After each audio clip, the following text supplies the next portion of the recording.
there are a lot of different rules out there with intermittent fasting. Like, what should you do? What shouldn't you do? So I decided to create the 10 commandments of fasting. These are the 10 most important things that you just need to remember if you're doing any kind of intermittent fasting or if you're following a fasting lifestyle. If you know these 10 things and you follow these 10 rules, you'll have success. It's pretty straightforward. I mean, simple success is going to be just abstaining from eating. I mean, it's that cut and dry, but it does get a little bit more technical than that. So I wanted to do a nice video that broke down the 10 most important things, literally what I consider the 10 commandments of intermittent fasting. So without further ado, let's go ahead and let's dive into some fun, let's dive into some science, and let's accelerate your fasting by doing it right. You are tuned into the internet's leading performance, nutrition, and fat loss channel. I have new videos coming out every single Tuesday, Friday, and Sunday at 7 a.m. Pacific time. But if you're an avid follower of this channel, you know that I don't stop there. We post videos throughout the rest of the week too. Make sure you hit that little bell button so you can turn on notifications to know whenever I go live, whenever I put up a premiere, or whenever I simply post a video. So let's go ahead and let's start with commandment number 1. All right, commandment number 1 is going to be you should not be adding creamer to your coffee. Okay? Coffee is okay. Black coffee is totally good to go. In fact, it's going to accelerate your fast. I encourage you to consume black coffee, especially first thing in the morning. In fact, there was actually a study that was published in the journal Cell Cycle that found that both coffee that was regular and decaf coffee stimulated autophagy even when you were not fasting. Now, in case you didn't know, autophagy is a very powerful process that we want to have happen when we're fasting. Autophagy is where the cells sort of recycle their own components to become stronger. So because we're depriving ourselves of food, our cells have to go out and find their own fuel source. So they find fuel in basically the decrepit parts of the cells that aren't really working anymore. So it's a really powerful process. So coffee induces this process even when you're not fasting. So if you are fasting, you're getting a double whammy, whether it's decaf or not. Now there's another study though that was published in the Biochemical and Biophysical Research Communications Journal that found that caffeine in and of itself actually promoted autophagy too. So a double whammy, triple whammy if you will. Caffeine is going to actually boost autophagy. Coffee itself, the polyphenols are going to boost autophagy, and then fasting is going to boost autophagy. Just don't add the creamer to it, okay? Commandment number 1, don't add creamer to your coffee. So commandment number 2, going to be sipping on green tea all day, all right? So when you're fasting, I want you to sip on green tea. I want you to consume matcha. I want you to consume regular green tea and consume it throughout the course of the day. Just don't add any creamer to it or don't add sugar to it, okay? This is commandment number 2, consume green tea. You have a couple of different things going on with green tea. So one of the cool things about green tea is, of course, what's called epigallocatechin 3 galate, okay, EGCG. So EGCG is really cool stuff because the way that it works, it actually stimulates autophagy, but it also stimulates a catecholamine response. So it makes it so your body is producing more of the epinephrine and the norepinephrine that you need to actually burn more fat. But the other thing that it does is it has something called theanine in it. Theanine is a powerful amino acid, and what theanine does is it allows your body to utilize more of the GABA. Okay, now what I mean by that, your brain operates in 2 different ways. It operates on the glutamate cycle, which is what excites it and makes it kind of anxious, and it operates on the GABA cycle, which stands for gamma aminobutyric acid. Glutamate will make you hyperactive and kind of anxious. GABA makes you relaxed and calm. When you're fasting, you want to be calm. You don't want to be anxious, okay? It makes it so that you want to eat. If you're anxious, you're going to munch. You're going to just kind of impulse grab food. GABA is going to make it so you're relaxed and you're calm, cool, and collected, and you get through the day nice and easy. So we want that theanine to produce that. It's also going to help you get into that alpha wave state. This is a big deal. You've got to remain calm and cool. So like if I need to focus and get some work done and actually get something done throughout the fasting period, I don't want to be all jittery and amped up. I want to be calm and cool and be able to get the focus that I need, okay? And that actually, after I send this email, leads me to number 3. Commandment number 3 is add salt all the time, okay? Add salt to your coffee, add salt to your tea. Yeah, literally, I'm adding salt to my green tea. Now, you don't have to add it to your tea, but at least add it to the water that you're drinking throughout the course of the day. See, it makes a huge difference. When you're consuming salt, you are remineralizing your body. So here's the problem. When you're fasting, a lot of times what ends up happening is you end up getting depleted in minerals. This can make you feel fatigued. The fatigue that you feel when you fast isn't from the deprivation of calories. That's not how it works. In fact, most of the fatigue that you're feeling is coming because you are losing minerals. The second that you're not consuming carbohydrates, your body starts to dump glycogen, which means that your kidneys are going to expel more water, which means you're going to lose your minerals along with it. So what happens with that is you end up in a situation where, of course, you're demineralized. So add salt. It's going to make it so you retain water, so you end up feeling better throughout the course of the day. Now, here's something that's also really, really interesting that has just recently been found. We have specific receptors in our gut. And what happens is these receptors, when we are deficient in salt, actually end up skewing interpretation of craving salt for craving sugar. So what that means is they're called NST receptors, and what they do is they are normally seeing salt come in. And when they see salt, you're satiated. See salt, play on words. When they see salt or they receive salt, we're satiated. But when we don't have enough salt, like when we're fasting, it sends a signal to our brain, and our brain gets the wires crossed and we start craving sweets. So a lot of times, if we don't have enough salt, we end up craving sugar. This can be a very big problem when you're fasting, because all you want to do is eat when that happens, and that just makes the fasting a miserable time. So definitely add salt. That is commandment number 3. Add salt to everything. When you break your fast, add salt to that too. What's going on, man? What are we working on? Some omega-3s. Nice. Oh, sweet. So when you're talking about research, when you're talking about everything like that, we have to look at the mind too. So commandment number 4 is practice the proper mindset and meditation while you're fasting. I know this sounds crazy. Like, it sounds totally weird to focus on meditation and mindset when you're fasting, but it makes it or breaks it. You see, if you're constantly stressed out during your fast, you're not going to be able to sustain that lifestyle. It's just the way that it goes. There's a fine balance between triggering the right stress response and keeping relaxed. We want our bodies to be stressed. I mean, that's kind of what we're after when we're fasting, believe it or not. When we are doing an intermittent fast or a longer fast, there's a stress on the body, and that stress is what's actually eliciting all the positive effects that we could possibly want. It's the adaptation to that stress, the adaptation from the stress of abstaining from food that is getting us everything that we want, all the benefits. Okay, that doesn't mean that we can't control our mind a little bit. So practice some meditation, practice some mindfulness. I recommend using apps like Headspace or Buddhify and just gamify the process and do it once or twice throughout the day. I promise you, I pinky swear you, it is going to make your fasting easier. So on the contrary though, we have something that's kind of the opposite. Everybody always talks about working out. They always want to know, like, how should I work out when I fast? Should I do cardio? Should I do high intensity interval training? Should I do some weight training? Well, let's go ahead and put this topic to bed once and for all. So when we're talking about workouts, we have to look at things a little bit differently. You see, one of the most important things, and what I would consider the 5th commandment of intermittent fasting, is that you shouldn't be changing up your workout routine too much. Sure, I've done videos that break things down a little bit more and break them down into, like, what is the ideal workout time? What is the ideal time to work out, period of time to work out, et cetera, et cetera.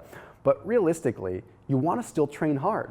People tend to think that when you're doing any kind of fasting regimen, that you shouldn't be working out hard. You shouldn't be lifting heavy. You shouldn't be training hard. Like something magically is happening within your body that makes it so you can't do that.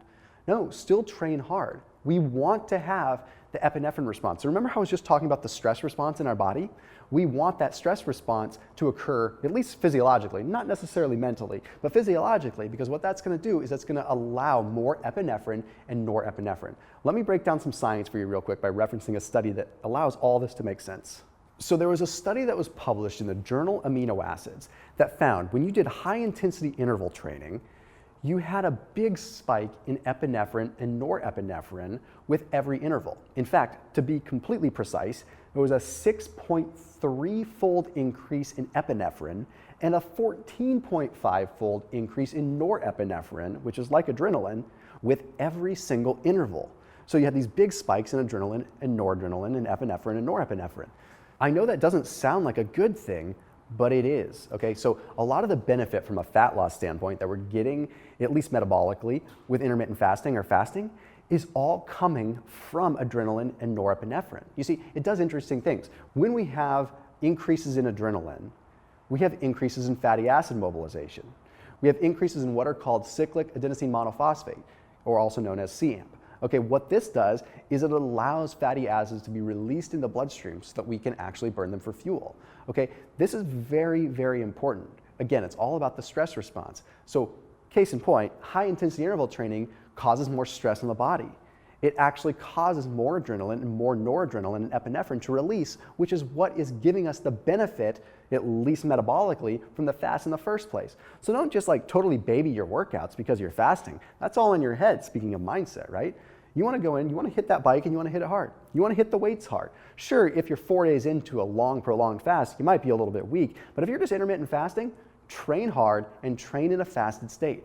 Don't overthink it. It's not that complicated. You want that catecholamine rush. You want the adrenaline. It's your friend.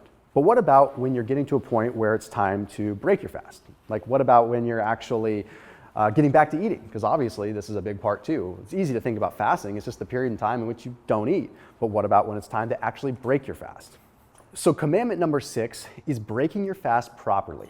And when I say breaking your fast properly, I mean always, always, always. Commandment number 6, break your fast with a small meal first.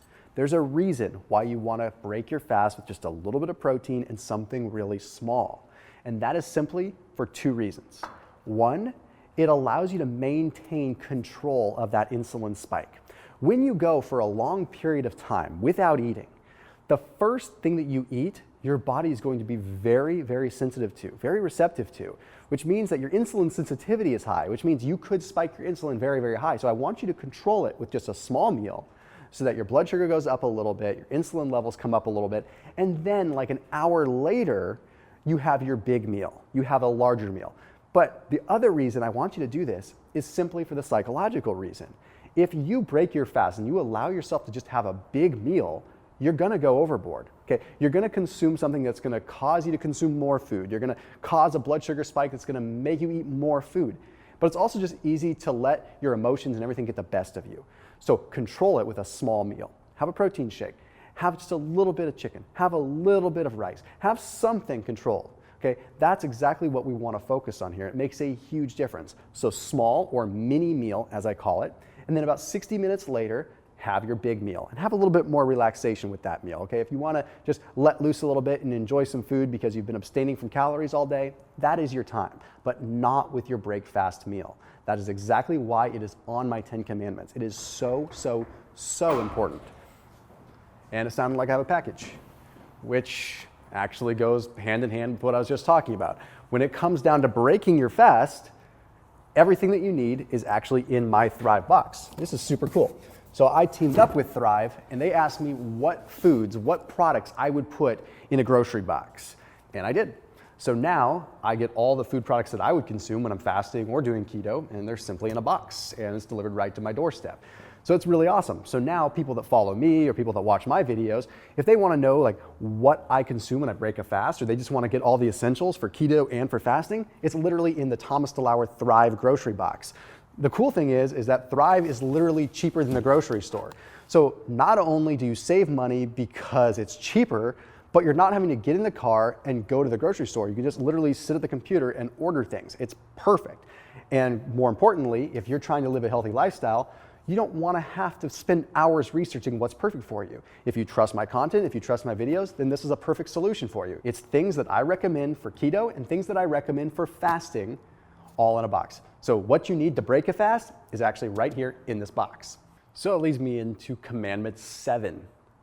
Try not to fast back-to-back days. I know this goes against the grain of everything you've probably heard on YouTube or you've watched in a lot of videos. The fact is that my opinion on intermittent fasting is that it should be done intermittently. It's not an intermittent period of not eating, it's intermittent fasting. It's periods where you are fasting intermittently.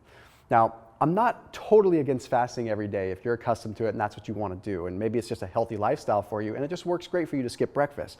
Totally okay with that, but I do have to point out that if you fast every single day and you don't get enough of the calories in that you need to get in, eventually your metabolism is going to slow down. It's just a natural process. Now, the metabolism slowing down isn't a bad thing inherently. I want you to think of it like this. I mean, we gotta stop having this negative stigma attached to restricting calories and our metabolism slowing down. Because if you look at it from ancient times, you look at it in like the Paleolithic era, anything like that, it was actually a good thing to be able to survive on less calories. If you took 2 people and one person was accustomed to eating 3,000 calories per day and they needed those calories to maintain life and they would get really hungry if they went below that, and you compared that to someone who had restricted calories for long enough to get to a point where they could just survive fine on 500, 600 calories per day, and then you put them both in a time where they needed to abstain from food, or you put them both out into a survival situation for 2 weeks, Guess who's probably going to adapt easier? The person that has accustomed themselves to a lesser amount of calories. So it's not a bad thing from a longevity standpoint or just from an overall adaptation point. It's a pretty natural thing that happens. It's very much just adaptation at its very finest. So don't think that it's a bad thing. But if you fast every day, there's a very good chance that the calories you get in each day are going to be less than what you would normally consume. Okay, that's one of the big benefits of intermittent fasting, okay? It's because you're restricting your calories and you're restricting yourself to a small eating window. So if you do that every day, next thing you know, you're consuming less and less and less calories. There are some exceptions if you kept your calories elevated at a certain point in time or you kept them elevated during that eating window, but that's not always practical. And the thing is, we're still having a period of time throughout the day where we're constantly restricting calories, therefore at least slowing the metabolism down during that point in time. The clock doesn't reset every 24 hours, okay? It doesn't just magically reset at 0 at midnight. So the body doesn't know if you've consumed 2,000 calories over this amount of time or this amount of time. All it knows is that you're eating or you're not eating. So we need to be paying close attention to that. So what I recommend you do is fast every other day and keep your calories moderately high on the days you're not fasting. Just moderately, like maintenance level, maybe even a little bit above. And then use your fasting days as the days to accelerate fat loss. Those are the days when you burn fat. So look at your calories over the course of 7 days rather than over the course of every day. That way, you're paying attention more so to the net calories at the end of the week versus day over day over day. Allow yourself to aggressively fast on those days. Okay, so now let's talk about vitamins and supplements for a second. All right, so one of the things that people bring up a lot, and this is exactly why I'm getting into this 8th commandment, is be very, very particular about the supplements that you take during a fast. Okay, what you don't want to be doing is consuming fat-soluble supplements, fat-soluble vitamins. Now, these are not fat-soluble, these are water-soluble. So it's a perfect example. Like if something is in a capsule, it's usually okay. Okay, now I'm going to break this down a little bit further, but you don't want to be consuming fat-soluble. So that means soft gels, that means like fish oil, things like that. You don't consume those during your fasting period. Okay, they have oil in them. Like a given fish oil pill has 10 to 15 calories in it. If you take a couple of those, you have 30, 40 calories. You're in a situation where you're definitely breaking your fast. So avoid the soft gels, okay? Commandment number 8 is definitely avoid the soft gels, avoid the oil-based pills while you are fasting. Save them until after your fast. You could easily ruin your fast that way. The other thing is that you want to make sure that you're not taking in a bunch of antioxidants. This sounds wild, right? Like you would think when you're fasting, you want all the antioxidants you could get. You want all the vitamin C, you want all the vitamin E, you want all that stuff. Well, guess what? Research shows otherwise. There was a study that was published in the journal Rejuvenation Research. Okay, and what they did is they took 2 groups that were fasting. Okay, one fasting group consumed vitamin C and vitamin E, 2 of the most powerful antioxidants that we know of. The other group didn't. They just went ahead and consumed placebo.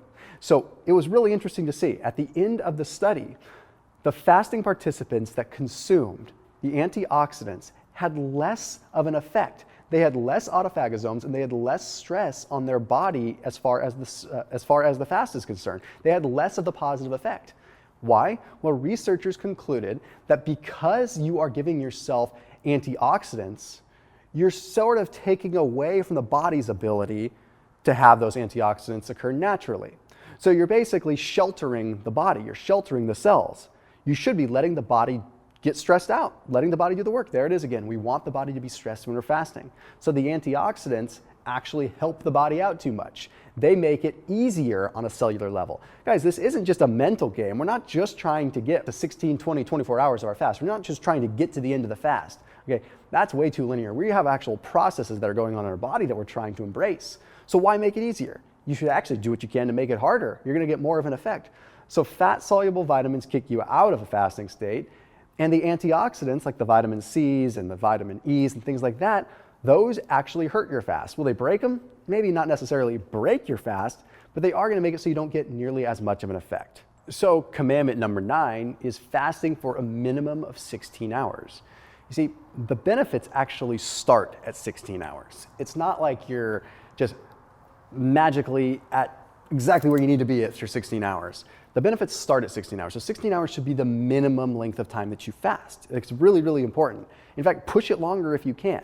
Nothing says you have to go just to 16. Go to 18, go to 20. Heck, a lot of times when I fast, even on my just normal intermittent fasting days, I still fast for like 22 hours. I'll fast from like 9 p.m. to 7 p.m. the next day, and I feel tremendous doing it. Sometimes 16 hours just isn't enough. And if the benefits just start at 16, they compound and get better and better and better the longer that you go, up until about 34 to 40 hours. Then it's kind of a line of diminishing return. So 48-hour fasts don't show a whole lot of benefit above and beyond like a 24-hour fast. So might as well just fast for 16 to 24 hours and make it fine and dandy. But make sure you're fasting for at least 16 hours. If you feel the need to break it, just break it and don't count it as a fasting day.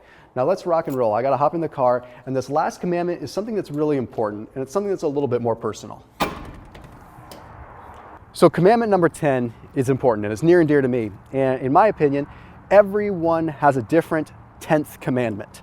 Okay, everyone has a different 10th fasting commandment because it all depends on who you are. But I'm going to share mine with you, and I think it's going to resonate with you quite a bit. So when it comes down to that 10th commandment, it's all about making sure you block out the haters. Okay, now what I mean by that, I don't want to just say that, I don't want to focus on the haters a bunch and say that like you should even give them any attention. But the fact is, when you are fasting and when you're practicing any kind of healthy lifestyle, really to boot, you're going to have people that are going to say things. You're going to have people that are going to tell you that you're crazy and that you're doing the wrong thing. And they're going to tell you that intermittent fasting is dangerous and that you're crazy for skipping meals. And they're going to tell you these things. And the fact is, you have to just ignore them. You have to rise above. You're going to make amazing progress because this method works. So if you're on the fence of intermittent fasting and you're just really just ready to try it, but you're just maybe have some people in your ear that are making it tough, remember the 10th commandment. Remember Thomas's 10th commandment, which is do it for you. Do it for you and nobody else. Don't go out there and try to please your family with this. Don't go out there and try to please anybody else, because you know like what they say on an airplane, you can't help anyone until you help yourself. Put your oxygen mask on yourself first. Do what's best for you and live by your 10th commandment.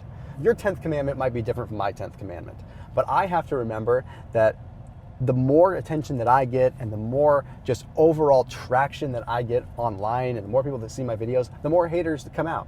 They don't like my style. They don't like my style of eating. They don't like my style of not eating. So I hear it all the time, and you're going to hear it too. But it might change for you. It might be something different. For you, it might be less about the haters, and it might be more about, does it make you feel good? Okay, so you don't always have to dwell on the negativity. You can dwell on the positive. Like if your 10th commandment is just to be happy and enjoy it, then that could be fine. It's a little bit ambiguous. But the point is, march to the beat of a different drum. Because if you do, you're gonna have success. No one ever got any amount of success or got amazing results by doing the conventional things. You have to think outside the box. And that's what I truly encourage you to think about whenever you are embarking on a fast. So I greatly appreciate you watching this video. And please, as a thank you to this channel, a thank you to Thrive Marketplace, please make sure you check out that link that's down in the description. That way you can get your hands on a Thrive box that has all of the goodies that I put in it when it comes down to fasting, when it comes down to keto. So big thank you to them, and thank you to you for watching this video. See you soon.